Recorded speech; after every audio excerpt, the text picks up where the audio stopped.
original programming of our brain, fear, survival, right? We default to all of the negative things that happen, and then all of the social constructs and pressures that are put on us, and all the shit that we get from social and everywhere is negative, negative, negative, negative. But it was a blessing. It's a neutral event. You've got to assign the value to it. The system's broken. Politics, education, religion, medicine, nothing, and I mean nothing, is what it appears. I can help people. So either get solutions or get off the team. No, but I'm trying to convince myself that for the past 2 years, every month, the $439 I paid towards my car is justified. And I hate my car more and more every day, especially when winter rolls around. You had the Cybertruck. Have you had it in the winter yet? You don't know how the miles are during the winter. I'm sure it's better than mine. Perfect. I've had zero problems, and I hate cars. I hate driving. I hate everything about cars. It is the most advanced piece of technology ever, and it's incredible. I also don't plug it into a hamster every day to charge like you do. But let's get to the core of your question. If you are driving the car every day and you really don't like it, and you don't like the way it makes you feel, and it's triggering an emotion and it's negative, get rid of the car. Now, getting a new car, knowing you, is going to be, how much is it going to be? How am I going to handle it? How's it going to be? Let all of that go. Let it go. We've had this conversation a number of times. Yes. Let it go. Believe, and it'll be fine. I get it. And I talk to myself in that way every day. Now, people watching or whoever listening could be a super new topic. It's like, well, what is this guy talking about? Believe. Like, you could believe so much, but the proof is maybe I can't afford it. You know, maybe the down payment is too much. Like, maybe I should stick out this car for another year. How do you combat people?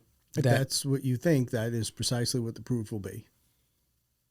Without getting into specifics, you have seen enough evidence of me manifesting and coming in and showing you significant checks from unexpected places, continuing to advance the things that we're doing, right? Mm-hmm. You visualize the end result. You feel the emotion of the end result. You don't control how you get there, so key, because you're already there. And the universe will align the things that are necessary for you to be there. If your thoughts are, how am I gonna, where does it come from? Will I be able every month? That is precisely what you're going to get in your reality.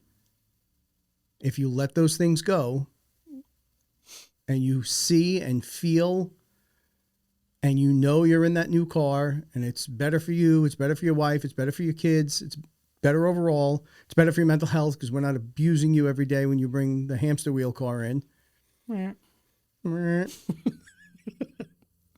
Those are the realities that will present. Okay. Think of a main source of everything. I think only 3%, maybe it's 4% of the country are atheists by description. So that means the overwhelming supermajority believe something. Step one, putting our swords down. My religion's better, your religion's better. Having read every word of the Old Testament, which is parts of the Torah, having read the Talmud, read the New Testament, I can tell you definitively what we've been taught is not what it says. As I've read it, and you see my crazy tabs every few pages, there are key takeaways for me that really informed what I know to be true and why I'm so passionate about the Find Your Why. And I'm going to tie all this back. Just bear with me for a moment or two. So if the overwhelming supermajority, 96%, let's say, believe in something, obstacle one is handled. I don't care what your religion is. You believe that there is a source. So can we agree there's a source? Yes. Okay. That source is now tethered to each one of us individually. So we're getting a projection from source to us. And when you do the why exercise and you do core value exercises and you write your declarations, you will find it. You don't look up for the answers. You don't look out for the answers. You look in because you are a part of source. You are created by God. When you find those answers, you then have all of us connected by tethers from, and there's like ancient inscriptions and carvings of this, and nobody talks about it, which is part of the maddening thing of where we are in the world, but it's becoming more and more and more obvious as time goes on through social and other ways we could share this information. But we're all tethered to each other, but we get our direct sense of purpose, being, why from source. We are a part of that consciousness. Jesus is probably the most documented historical figure ever, where he was documented in real time by multiple people, multiple accounts, historically irrefutable at this point to argue whether he walked the earth or not. Now, whether he was a prophet for the Catholic Church and for Christians or whoever your prophet is, also irrelevant because the messages are the same. What Jesus did say is, you will do the things I've done and more. Like the things that you've seen me do and all the miracles that have been documented, you could do far more than that. Forget the traditional institutions, the traditional buildings, the traditional things you've been taught. You are a part of source. So you have that power. Our brains are the same as they were 100,000 years ago. Like not a millimeter has changed. While we've evolved and we are subjected to so much influence and messaging and data, we've gone through that, how many gigabytes a day of messaging that we're subjected to. When you don't find who you are, what you truly believe in, and when you find it, you just know. You hear me talk about sparks all the time. Those sparks you cannot get away from. Once you see it, you can't unsee it. You start to formulate those core values that you declare and you backstop and you reinforce every day, and you start to walk and live and believe it. As you are believing it and you're feeling it, it becomes your reality. Your circles change, your influences change. You and I have had this talk where I've spent hours scrolling through social media. It's hard for me to get through social media now because it's so obvious when there's an external influence trying to sway me to a different way of thought. And we're in a super dangerous part of the world right now where so many of us don't know our whys, don't know our core values, don't really know what we spark to. So that makes us very susceptible to adopt someone else's ideology. Does that make sense? Mm-hmm. So if you are a part of source, which you're agreeing with, and because we're a part of source, we have incredible gifts that were bestowed upon us, you should be able to do things that source was able to do, which is create your reality. It is so real. And because it's so real, that every major psyop that we've seen pushes you further and further away from that, because think about the impact on society if and when we all wake up and recognize we have this power individually. You don't need the government the way we need government today. We don't need celebrities. We don't need sports stars, right? Sports stars is a huge part of my past. I'm looking up to, idolizing, adopting the ideology, trying to grind my way through and work harder than anyone else, which served me well for a period of time, and it's part of how I got here. But when you recognize you have the power to project your own reality, and there's enough science around this now. We've talked about the double slit experiment, right? When you're observing atoms, they will behave the way they understand the observer is supposed to see it When you turn a camera on and you turn a camera off, they behave differently. That's fucking crazy, but proven. Okay? If you observe a particle in a particular space, it will appear in the space you're observing it, even though there's millions of possibilities of where it can appear. Okay. How does that translate and connect? Well, we're all made up of the same particles. We're all connected. And we talked earlier about the lap band surgery on stomachs. I was just listening to, I think his name is Chris Evans, where through understanding the power of the mind, they are conducting surgeries where there's no surgery, no cutting, no anything.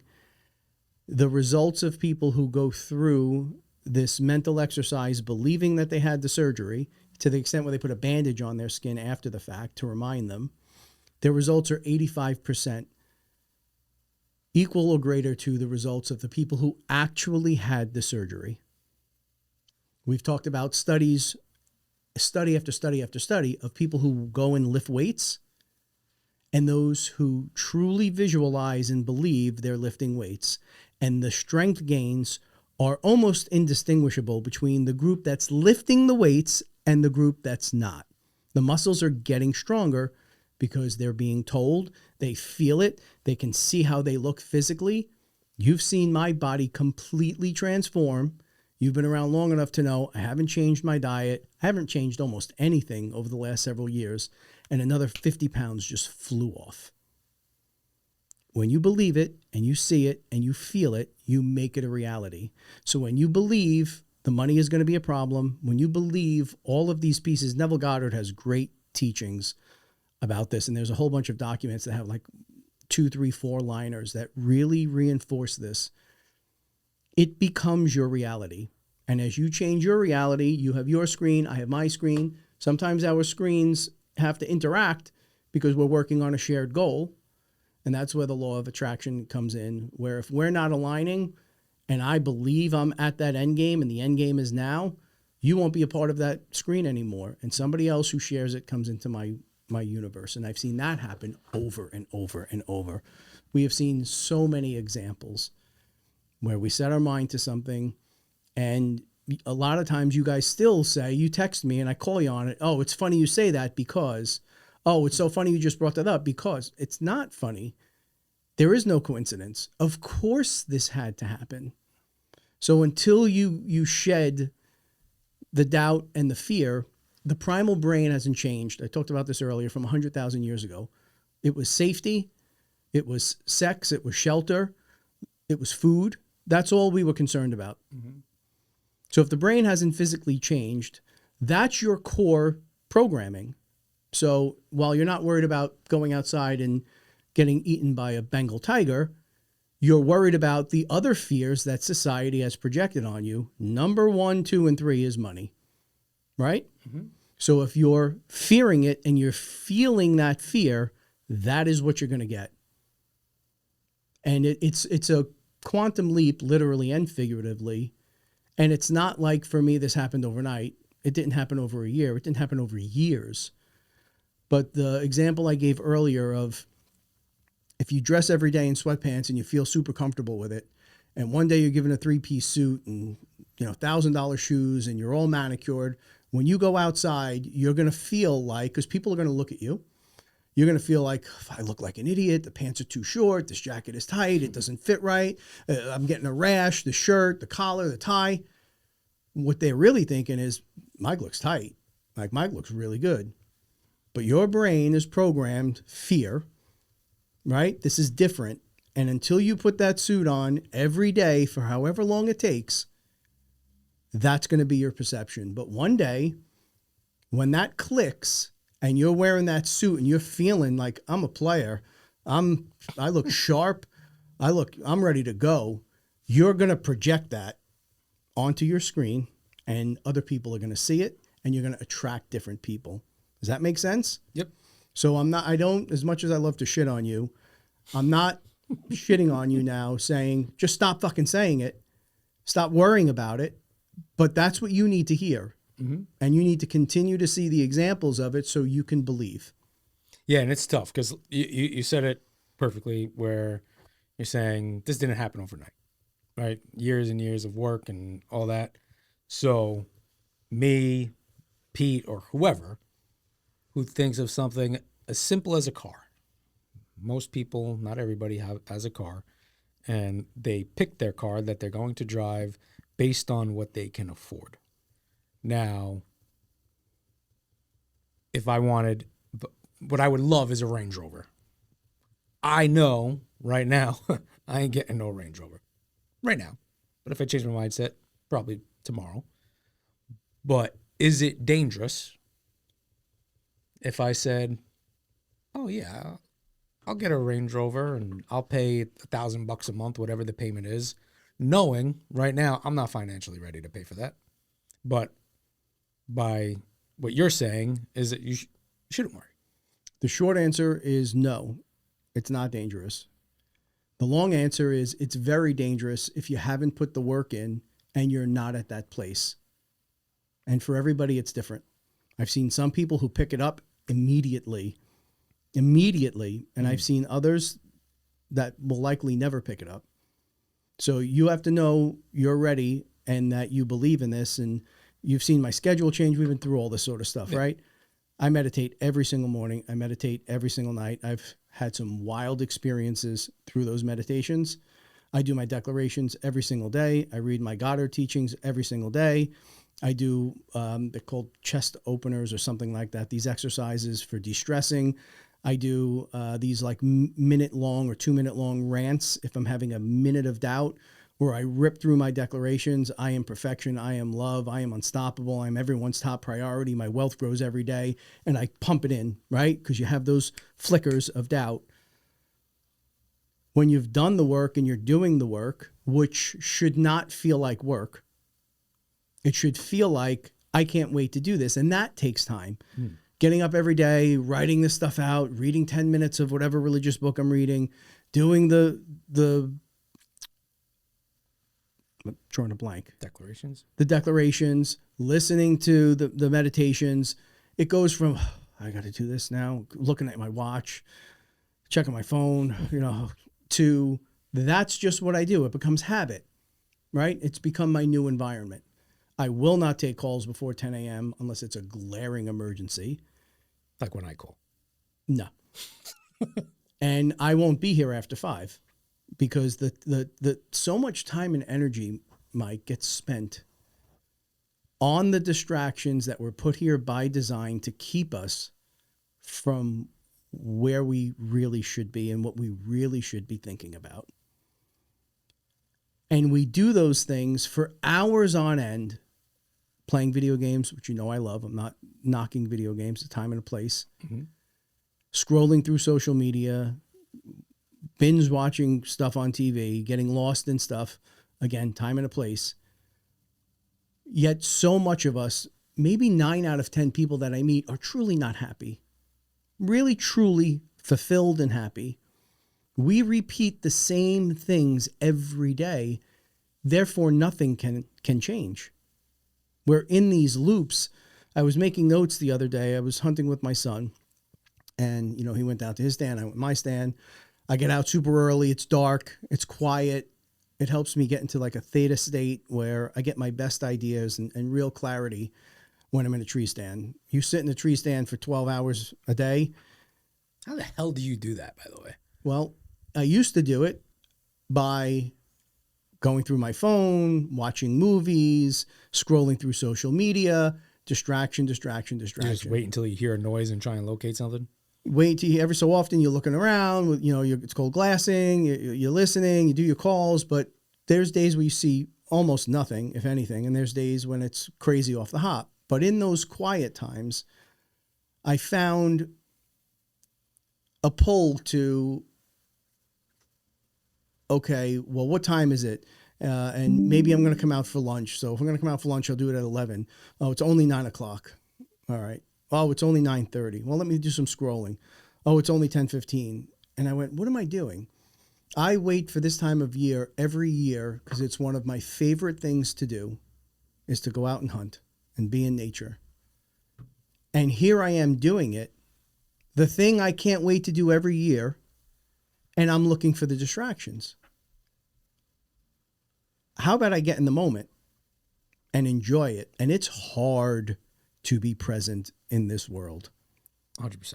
It is so difficult. So I started tracking these little things. And as I was driving home at the end of the trip, I'm glancing at the miles, glancing at the miles, glancing at the miles, glancing at the miles. And I had to catch myself. And I'm like, I'm with my son. We're getting some great time together. Why the fuck am I staring at the miles and how long it's going to take to get to that next thing? So I can do what? So I could sit on the couch and look to get to the next thing? But by design, this is the world we live in. And we kind of had a moment like that yesterday when you text me saying you were free or whatever. And I told you I was working from home because I had my son. And I was trying to get work done and my son started crying. And I was like, ugh, like I can't do this. And I said it because I know I had work to do. I had a responsibility, got to get this done. But now I got to stop and try and get my son to stop crying and calm him down. And he said, what do you mean you can't do this? It's like, it's stressful trying to do everything. And you pretty much told me, like, slow down, embrace the moment. You'll get your shit done, but embrace this moment while you can because it doesn't last forever, pretty much. And it's hard because me as an employee, I have a responsibility to ensure that things get done. I'm providing value, but I also got to be a father, right? So, and I think that's what a lot of people struggle with is. So let's pull that apart. Okay. I said to you, why is it stressful? And you said, well, I've got responsibilities. I've got this, I got that. I said, did I call you up this morning screaming and yelling, why are you not in the office? No. Did I call you up and tease you about it? No. When I called you up, the baby was crying. And for me, at this stage in my life, it's like, what a blessing. Mm. And for you in your life, every event is neutral, always, everybody, every event, no matter how good you think it is or how bad you think it is neutral. It's the value you assign to it. You were choosing to assign a value that you had a bunch of things to do, and the baby was crying when we had a call, so it was taking you off task, and you have all of these obligations and all of these pressures, and how am I going to get all this? The reality of it is it's a neutral event. What I tried to assign to it was what a blessing it is that your wife is sick, your son was sick, you're able to be home, take your son to the doctor, still get work done, still have the call with me without a problem, and not have to worry about your job tomorrow. Original programming of our brain, fear, survival, right? We default to all of the negative things that happen, and then all of the social constructs and pressures that are put on us, and all the shit that we get from social and everywhere is negative, negative, negative, negative. But it was a blessing. It's a neutral event. You've got to assign the value to it. So as you start to reprogram those things, it's hard at first. I get it. But over time, everything becomes neutral because when it's not neutral, you jump to emotion. It's thought emotion, right? If you can have the event and detach from it, law of detachment, and say, okay, this happened. This is the value I'm assigning to it, and here's the reasons why. It's very positive, and you're rewiring your brain to understand every event is neutral. It is simply the value I assign to it. And the more positivity you assign, and those pathways are starting to refire in your brain, the easier it becomes to see those things as you get older. And this is like, I think, really tough for new people. And I still consider myself new because I'm learning every day. Like, I would never make the correlation with the silly joke about the car, right? To me, it's just got to figure out to get a new car because I can't drive a day without needing to charge it. But being able to detach yourself from a situation, any situation, because you said everything is neutral, and try and apply a particular value towards it is tough. You know, people go through death, you know, finance trouble, list goes on. And you know, when my grandmother was sick and she passed away, it was impossible for me to say, take a step back. And the old saying is, like, think on the bright side. She's no longer in pain. She's with God. Like everyone, that's like what you always hear. But it's your grandmother. She just died. Now you immediately apply a negative value to it. No matter how much you try and, rub my shoulder saying it's okay, she's in a better place, there's a negative value because I just lost my grandmother. But you could apply the positive value and say, yeah, she is no longer in pain. Yeah, she is with God. But that is tough. How old was she? 70 something. So how many good years did you have with her? 35. And did you learn a lot from her? Yeah, enough. And you enjoyed the time? Yes. I would contend there's a hell of a lot of positive things that you could have assigned at that moment. And I'm not belittling. I lost my dad almost a year ago. Mm-hmm. And I fell into the trap. I assigned all the negativity to it humanly possible because there was a real friction point with me and my dad for most of my life. And in retrospect, and because I was stopped short by somebody else who I attracted in my life that was along the positive thinking mindset, stopped me in my tracks one day and said, well, let's talk about it. And I explained the saying goodbye thing. And, I got nothing. Mm-hmm. Like, you build up this picture of, oh, son, I'm so proud of you. Blah, blah. None of that existed. I got a thumbs up. Right. And it really bothered me. Mm-hmm. And I found reasons to make it so much worse than what it was. And they stopped me in my tracks and said, man's on his deathbed. He knows it's the last time he's going to see his son. What if that thumbs up was an incredible act of courage on his part? What if he was so choked up and so proud, the best he could do was, hey, man, thumbs up. Mm. Hadn't even considered that thought. Hadn't even thought about it. All the good, all the bad, nothing is good and nothing is bad. The things that I perceived as bad was an opportunity for me to learn to not repeat with my kids. Right? The things that were positive, I learned to reinforce with my kids. It was all neutral. And I know it's hard, but I send you these things on social all the time that I come across that are positive. I sent you a young lady last night. Watch that. That's had multiple brain surgeries, strokes, father committed suicide. That was an emotional video to watch. Emotional video. And boy, does that give you some perspective. And she talks about how when she was really down on herself and down about life and wondering how much does one person have to endure, things continued to get worse. When she shifted her mindset, she became a national spokesperson for the type of tumors that she had, the cancer that she had. She went back and started taking speech therapy and was able to, because she lost her hearing, she was able to read lips and communicate again. Her whole life took a completely different trajectory that in the moment, she's very candid about, she never dreamed was possible. Once she shifted one thing, the only thing she shifted was her mindset. Her whole life has changed.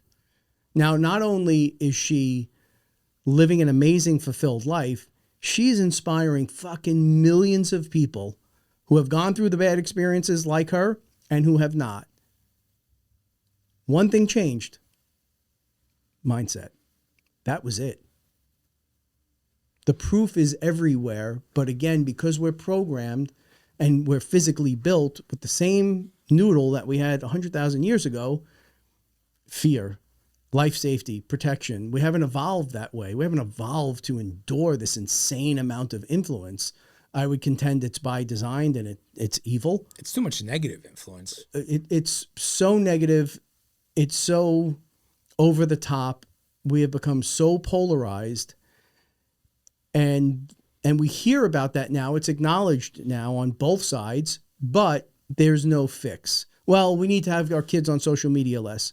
Good luck. You're not going to regulate your way out of this. The way you're going to get out of this is if you teach the kids they are all that is. And no matter what society puts on them, they are bigger than any circumstance ever.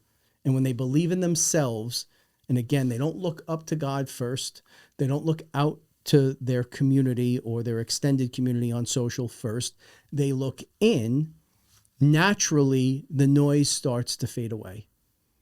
They'll be on social less. They'll be doing things that aren't fulfilling less. They'll lean into what they love. They'll believe.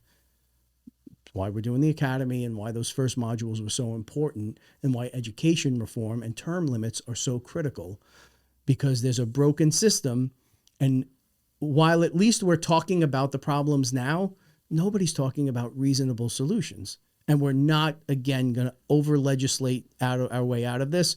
We're not going to overcorrect our parenting our way out of this. It's not going to happen. It's so pervasive. It's everywhere. The kids have to look in first. The parents have to look in first. The grandparents have to look in first. And then it just happens. How do you get everybody on the same page? I don't know how, and I don't care how. I know it's done already. And that's part of believing. And that's, not only do I know it's, I feel it, the lives that are changing, the impacts that are occurring, and you get choked up about it. It's already done. Can't control how it gets there. When you feel that spark and prompt to act, you act.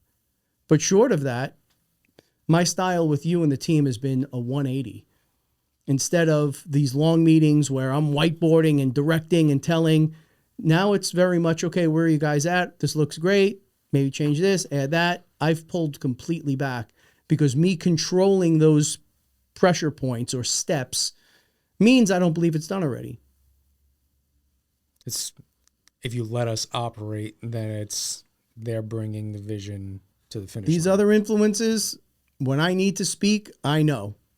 When I don't, I need this diverse team from all different walks of life, different faith, different political background, different countries, right? We have a team with influences from different places that are all those little sparks to me as you're assembling the team and we're talking about how things are they're going to be done. I don't say a lot of it, but I'm thinking, all right, we've got someone from Spain. Perfect.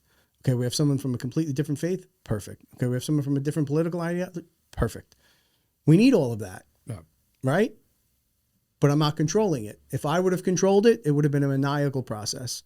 I've let it go. And you were good about that, because even when we were talking about a particular member of the team, you didn't want them originally from a particular place. And then I was able to source someone from a place that you didn't have in mind. And now this guy's killing it. And it's just, it's working, right? You mentioned the news outlets and how they're just pumping, and all the distractions, everything's pumping you with negative stuff. And earlier and just before, when you mentioned the lap band surgery, that was a quote unquote surgery, nothing ever happened. Is there, or do you think we can as a society where that becomes news? I know about the sheriff or the lieutenant in New Jersey who was just convicted of raping a child, but I didn't know about this breakthrough experiment because that's what the news fed me. The news fed me negative. And when I hear that is I think about my daughter, and I think about, God forbid my daughter ever got lost somewhere and a cop had to pick her up. I live in fear. But they don't want to tell you the story of this experimental breakthrough on how it works. Do you see, or do you think that there's a place where we could actually get to news outlet pumping positivity into our life every day? It's already done. See? It may not be the news outlet in the traditional format. Maybe it is. It may not be the way we consume news today. Maybe it is. I don't know how it gets done. It's done. I'm living in that reality now. It's already done, which is why these things become effortless, which is why the recording of the sessions in the beginning was a grind. Talking about the ones where you and Shad and Macy, or those that predate, it was just the process to even get to how we were going to shoot them grind. When I started living and it's done already, it's done. And now we come in and we shoot almost effortlessly. It's because my lesson plans are fantastic. It's part of it. And part of it was me letting go that I was creating and writing every single word of every single lesson plan. Right? That's true. I let it go. I talked about the topics in a format that's comfortable for me. We used AI to help us capture it all, annotate it, give you talking points. You refine it, put it in my voice, and I go up and I say exactly what needs to be said. And when it's off mark, I freelance it, right? But it's all the original thoughts. It's all the original content. It's all the original concepts. But we got here in such a better way. Yeah. Now, we talk about mimetic theory. Mm-hmm. We've talked about it in the last episode. And what the world is about to go through, I feel like that is going to be the center of everything with the Epstein files and signing off that they can get released. There's going to be a lot of negativity from left pointing at right, right pointing at left, and world pointing at everybody. This is a bombshell that many anticipate is going to disrupt the system to its core. How do you not look at it from a mimetic theory point of view? So for me, And real quick, just in case no one heard your explanation on what mimetic theory is, just so mimetic theory is when you have a concept and you're trying to get it adopted by the masses. It's infinitely easier when there's a scapegoat. When you can point to someone or something as bad, it makes it easier to identify your ideology into massive amounts of people because they're using the fear, the paranoia, right? Think 100,000 years ago, that in our subconscious, that fires. Like, yes, this person bad. Therefore, everything else that this person is saying must be good, right? Yep. It becomes easy to adopt that ideology when you have people who don't know what their core is. So you're talking about the Epstein files and all the disruption and all of the chaos that likely comes of it. In my mind, it's like, well, yeah, of course those things have to happen. That's part of how people start learning about these other things. When there's enough disruption and enough upheaval and people start to see enough corruption, perhaps we do need to reform education. Perhaps we should look at term limits, right? All of the stuff we started years ago, things are playing out now that would support precisely what we're beating the drum about. I didn't know those things were going to happen. Maybe. But here we are. So as this plays out, I would ask everyone to consider, we're talking about the most egregious violation basically you can ever commit against another human being. Is it the one thing that would make you commit murder? Well, there's probably plenty of things that would make you commit murder, but your existence is enough to prompt me to commit murder. There he is. But don't take me off point here. When you're looking at these things,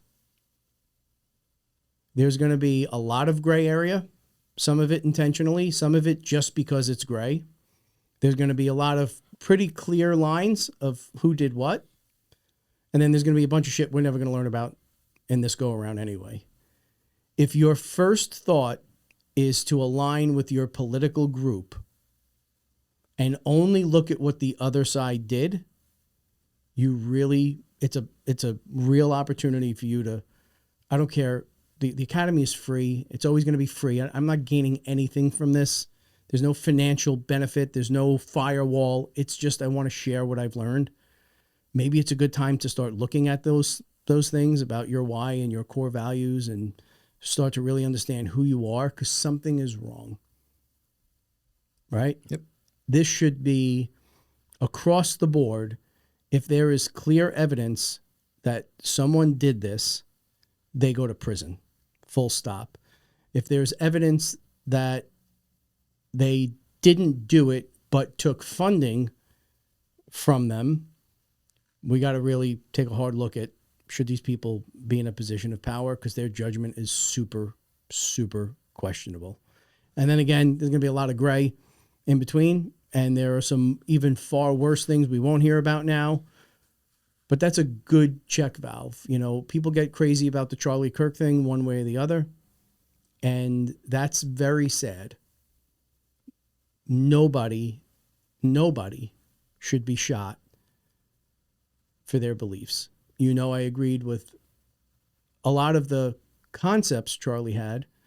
I disagreed with how he conveyed it many times, and I think a lot of that was a function of youth, right? As you get older, you soften a bit, you go through enough, you see, you learn. I do think, and correct me if I'm wrong, was he on the spectrum like a little bit?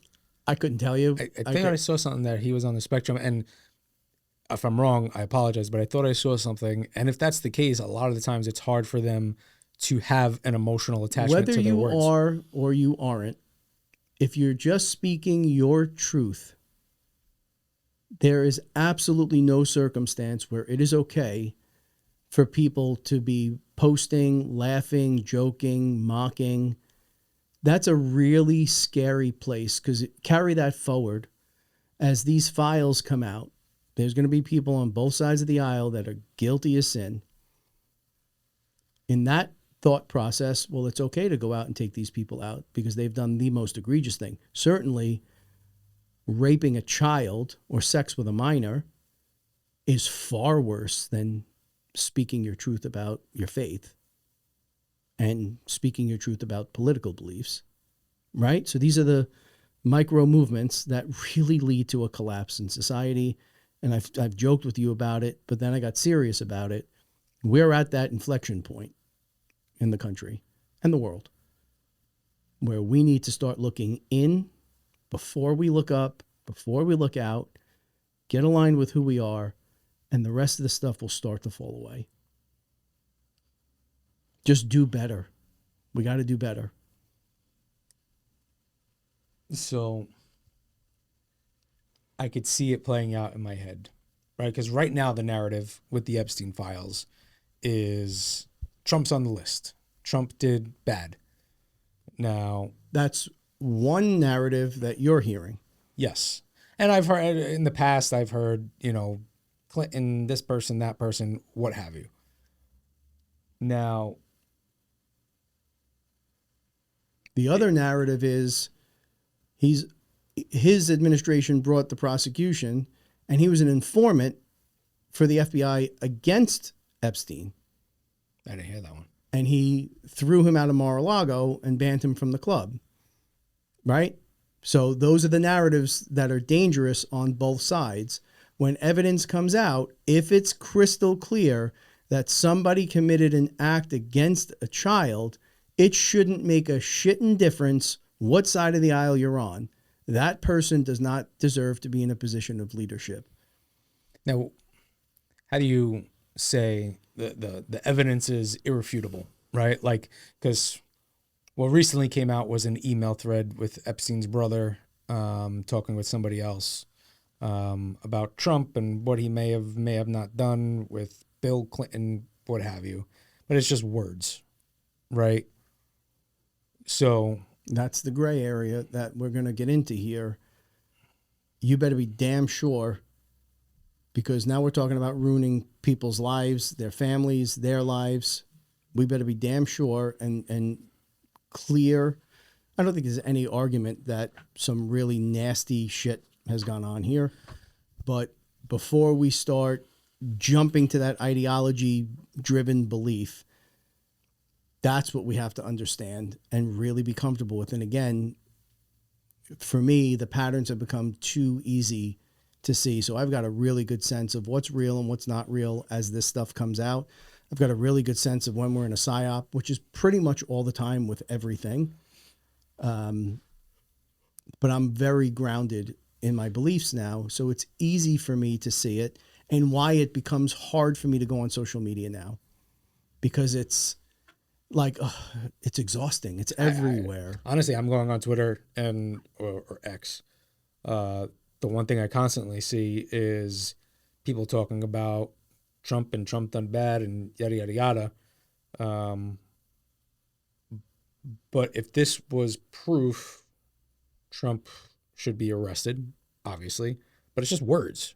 Like, I need a little bit more. And this goes for everybody across the table, whether you're a former president, a president, left, right. I don't give a shit who you are. Words can, exactly like you said, destroy someone's life. Do I want there to be pictures? No, because then that's just fucking disgusting. But that's how I can hold somebody accountable. Yeah, look, dots, dashes, and lines. Yeah. Right? And I don't want to have this come off as a political thing because it's not. It's just the facts as I see them. We watched Trump get charged with everything under the sun. Many of the charges are related to the industry that I'm in. So I was able to see crystal clearly many of those charges were an absurd witch hunt. Things that are absolutely done every single day, and there's no harm to a party in real estate. So those charges never should have existed. If the party that was going after him had control of the government for 4 years and none of this came out then, now all of a sudden is the time that they're going to try and get it released when the guy is in office. That's a hard mark for me to move, and it's not a political thing. It's the optics of this seem Fishy. beyond fishy. If you're going to invent charges to pursue him in multiple states on multiple crimes that didn't exist and bring fraudulent appraisals and all sorts of silliness into it, wouldn't you go there first? Yeah. Now, the other side of me says, well, perhaps it is, but the other side had so much to lose that they weren't willing to pull that string at that time. And then I think back to Trump brought the prosecution against Epstein under his administration originally. So I've got to forget the name Trump, and I have to just look at an individual. Mm-hmm. And it's pretty easy for me to suss out what's real, what's not, what's right, what's wrong. But for so many others, it's not. I think that would be a really cool experiment if you were able to like showcase what people are doing without having their name associated to it, to see how their opinion would fall. Because I think political influence just carries a lot of people's opinions, right? If it's someone on the left and it's their person, oh, it's not that bad. Someone on the right, yeah, it's not that bad. But if you don't assign the name to it, you can then, without prejudice, give your true opinion. Well, they do those videos now, right? They do the videos of a Hillary Clinton speech, but it looks like Trump is saying it. And they'll say, oh, terrible racist. And then they say, oh, but this was a Hillary Clinton speech. And they do it on the other side as well. Yeah. Right? But that's the danger. We're so connected to an ideology that we really don't believe in, that we need that mimetic theory. We need that bad guy to justify the rest of the thought. And it's just not healthy. It's not sustainable. And it's bringing us to a real tipping point. Do you think where we currently are, and with the release of the age of disclosure coming out within a few days, is this the right time for people to get that message? Oh, it's definitely the right time, and it's no coincidence that these things are being released in conjunction with UFO and UAP disclosure. UAP. Right? More distraction, more news. The news cycle is... It used to be the news cycle lasted. Like it took some time to move off a story. Now it's like every day there's something new, something outlandish, there's something crazy to jump to. Distract. Do whatever we can to keep people from finding how incredibly powerful they are as individuals. They just want to control the narrative. They want to control you. And by controlling the narrative and keeping you distracted, you remain in a state of fear. You don't look in. You don't realize and fully believe, if I am a part of Source, I'm perfection. I am all that is. Where did I notice you use source a lot rather than the word God. Mm-hmm. There's a meaning behind that. Sure. Why? Because I don't want to give people any reason to feel this guy is a religious nut. Discount it. I'm trying to be very purposeful in my words. I'm very deep in faith. You know this about me. But that's my experience. There's a reason I know 4% of America are atheists, because I've researched and thought through, if it's 96% believe in some higher power, let's stay away from the trigger words at this stage of the game to get people to be receptive to there is something else out there. There's something that is infinitely wisdom. It has infinite wisdom that we believe we can't imagine. And if we are a part of that, what does that mean about us? So I use source very purposefully. For me and for 96% of the world, it's God. The core tenets of religion are shockingly the same across every religion. Across all of them, the core tenets are the same. Then it starts to get into the individual groups. Jesus was the son of God. Jesus wasn't the son of God. Muhammad was the prophet. Muhammad wasn't the prophet, right? That's when things fracture. But people buy into that ideology, and Jews don't believe Jesus was the son of God. Bad. Christians think, or Catholics think, that Jesus was the son of God. Bad. It gives us those polarizing, it gives us the scapegoats to say, bad, I'll adopt this wholly. That's why I wanted to read every word in these texts. I wanted to see how close it was to the translations, and good God, is it not close? For me. I was going to say, a lot of people identify with the words of the Bible or whatever religion book that they're reading differently, right? So this isn't to say, what James is saying is what everyone should believe. Of course not. Everyone should take the time to find it out for themselves instead of scrolling on social media, instead of watching TV, instead of any other influence that doesn't serve you in any way, shape, or form. It drives me crazy when I see these people on social that pick a verse or a part of a verse from the Bible and say, oh, well, the Bible says this. Bible says a lot of stuff. Again, you've seen my Bible. It got tabs everywhere of contradictions, things that are completely the opposite of something you read a book prior, things that don't seem to align in any way with today's reality, especially in the Old Testament. Wow. Is there science to reading the Bible? I don't know. I know that for me, it was and is a very difficult task. So I just said, I'm going to start in the beginning, and I'm going to read a minimum of 10 minutes a day. And that's when it was the grind part. That's right? What I went through, because I wanted to try and understand what you were talking about at a deeper level. And I felt the only way to do that is if I try to read the words myself. And I got through a few sections of the Bible, and I found myself struggling. There's a part where they talk about Cain, Abel, and then they start talking about Abel, I forget, someone's kids, and then they talk about this was the child of this person's child's grandchild, and I'm like, I don't know how to digest this anymore. There are sections and entire books in the Bible where it's this one beget this one, and this one beget this one, and this one beget this one, and that's all it is. It's just a lineage. That's a great way to put it. And I didn't know. I was like, what's the value here? Like, what am I learning from this? Because all I'm hearing is names. It doesn't matter. I have found messages that spoke to me in places I never thought I would. And I have found volumes of stuff I've read where I'm like, this doesn't do anything for me. It doesn't teach any lesson. Although that's not what is inferred by some others. And that's fine. But I wanted to do it for myself. And it was part of my routine and my discipline and my intention. And now it's something that I enjoy doing every day. It's like, I can't wait to get through the next 10 minutes. Sometimes it's with a cynical eye because I can't wait to point out the next contradiction. And sometimes it's with the most incredibly open heart, particularly in the New Testament, where it's like, yes, Do you reread, like when you finish? Do you just start from the beginning again? Yeah, because it is such a heavy read.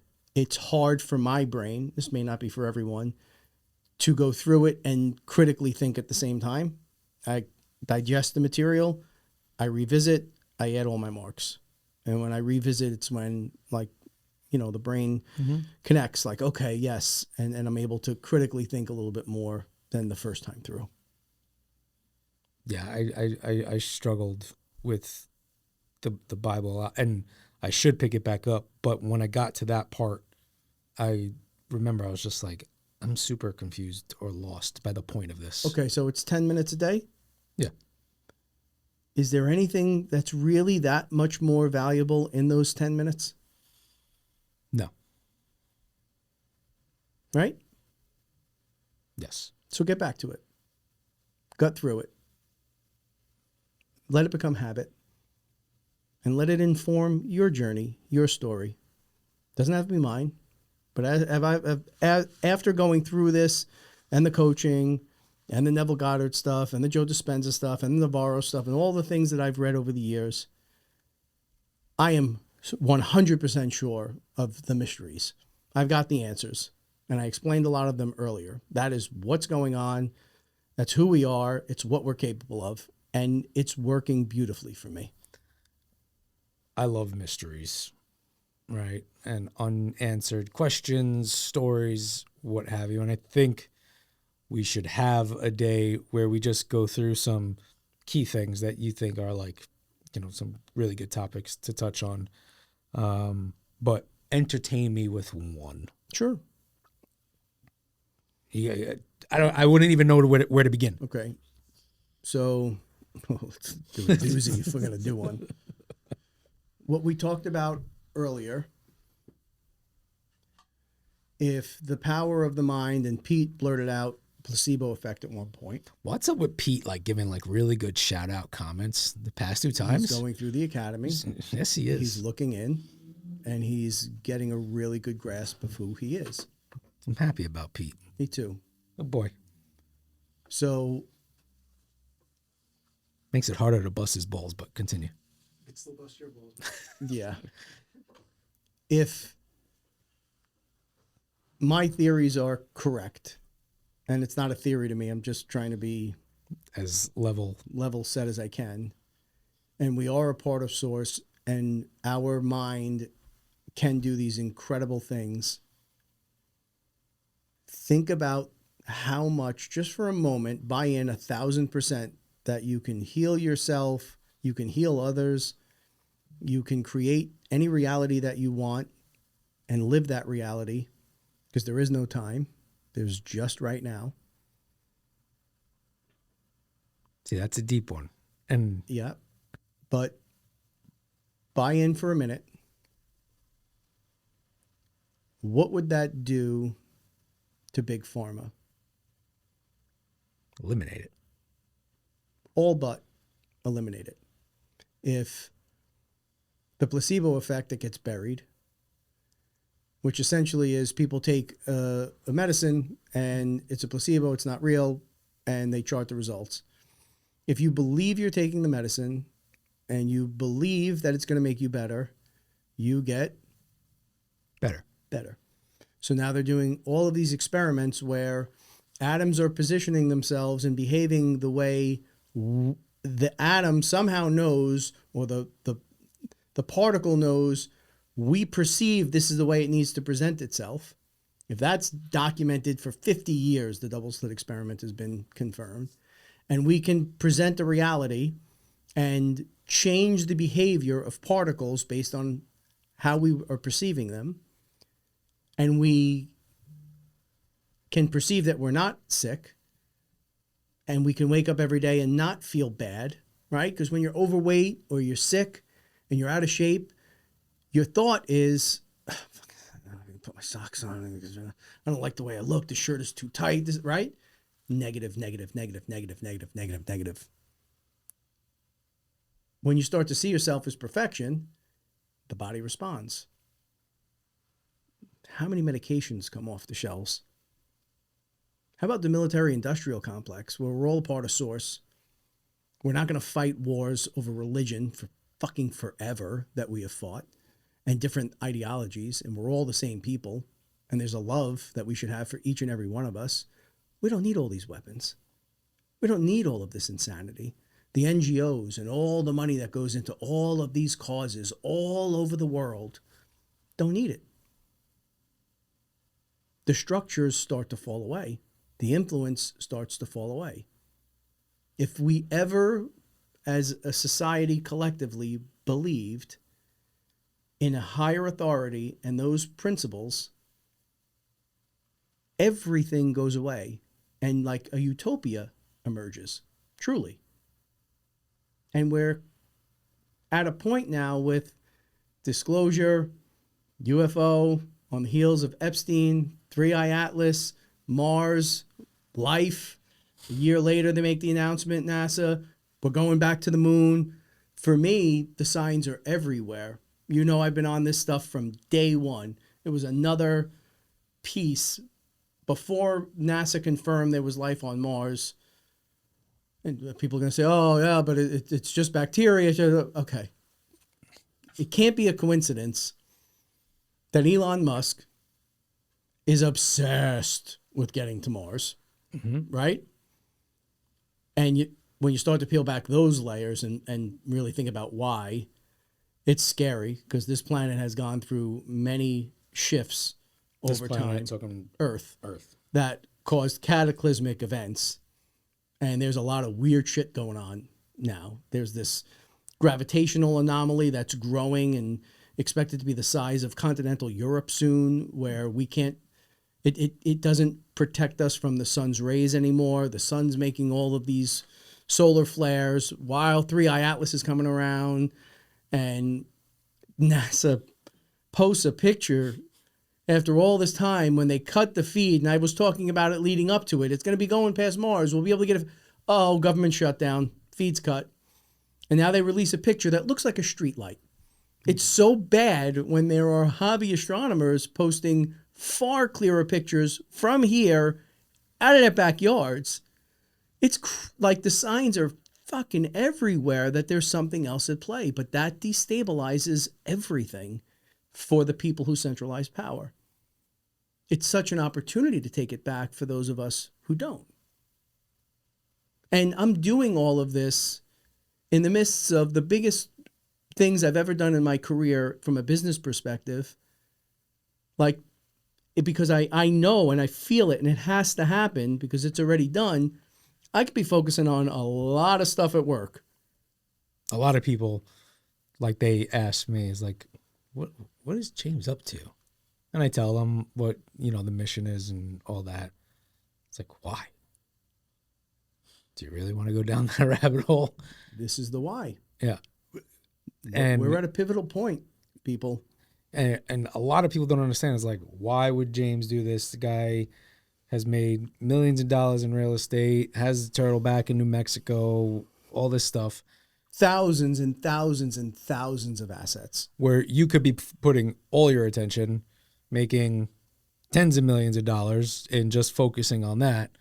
But this is more.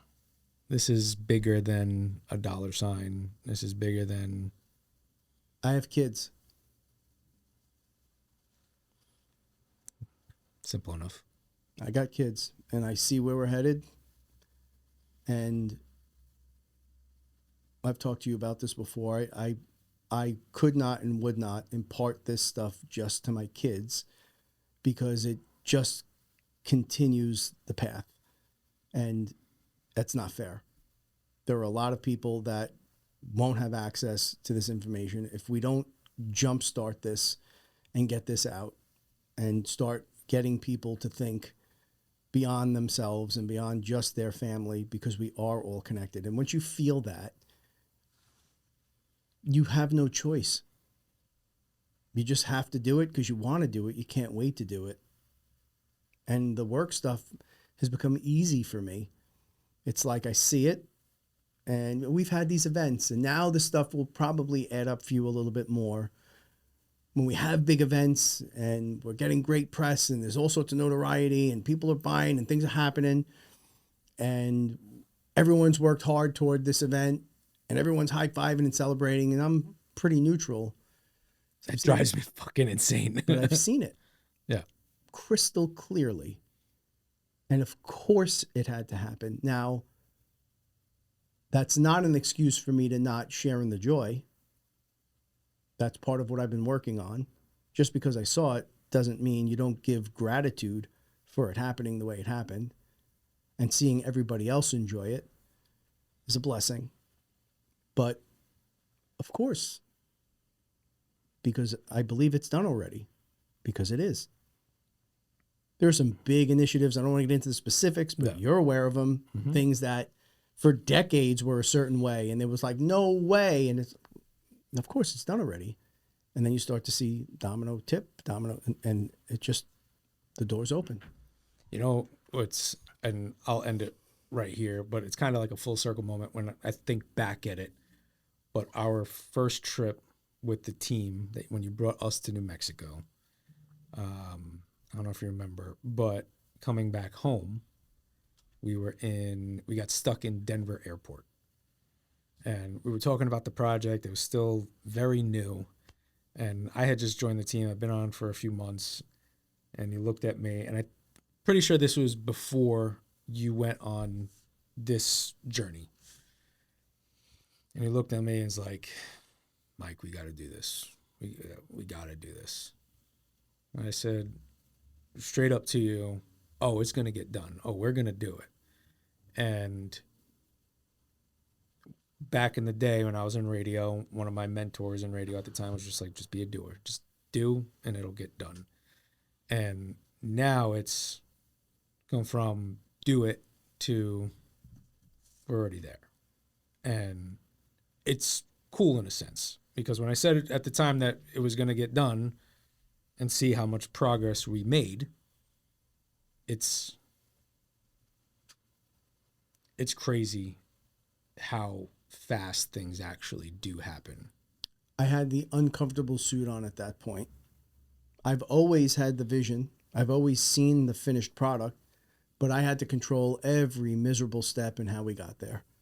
And that actually held me back. So that was during a period of time when that new suit was on. It was like I was trying to convey to you, this has to get done without getting into a whole 4-hour discussion. We would have thought it was nuts at that point because I felt it. I saw it. I knew it. And I'm struggling with how do I convey that this has to get done and not monopolize and dominate the process of how it gets done. But it had to happen. So much of it is it's Had to crack a few eggs. of course you got to crack a few eggs to make an omelet, but so much of it aligns so perfectly and so beautifully to what you see in the beginning. And when you have that level of faith in it and it's done already and you live and walk that way, it's so liberating, because no event, no circumstance can knock you off your path. They're just simple distractions. You assign a positive value to it and you move on. I remember during my interview, you said, not going to get too much into detail about New Mexico, but they're going to write a book about this. I think the book, with everything we're doing, has a whole new chapter. Probably, but we want to write that book on solving for urban development in emerging markets,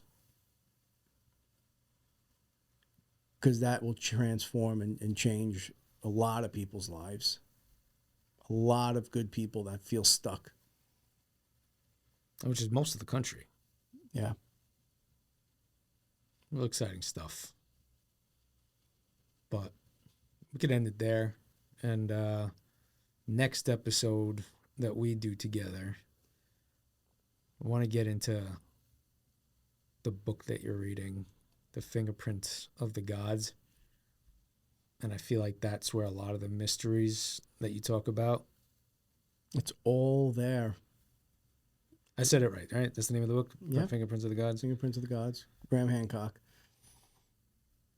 And it's all there, and we've worked so hard to cover it up. cover it up and dismiss it. And It's just as you read through example after example after example, and Graham Hancock got utterly eviscerated and attacked for advancing some of these theories. And some of them I agree with, some of them I don't. So he's really clear about fact, fact, fact, fact, fact. Here's how I think this ties together. But there's just so many wild examples of things that you can't explain based on what science has told us is the way things are. It's just not. Mhm. And it's so, again, once you see it, you can't unsee it. It's everywhere. And if you're not willing to let it go and understand everything is playing out the way it has to play out, it'll drive you nuts. Legit. You need that faith.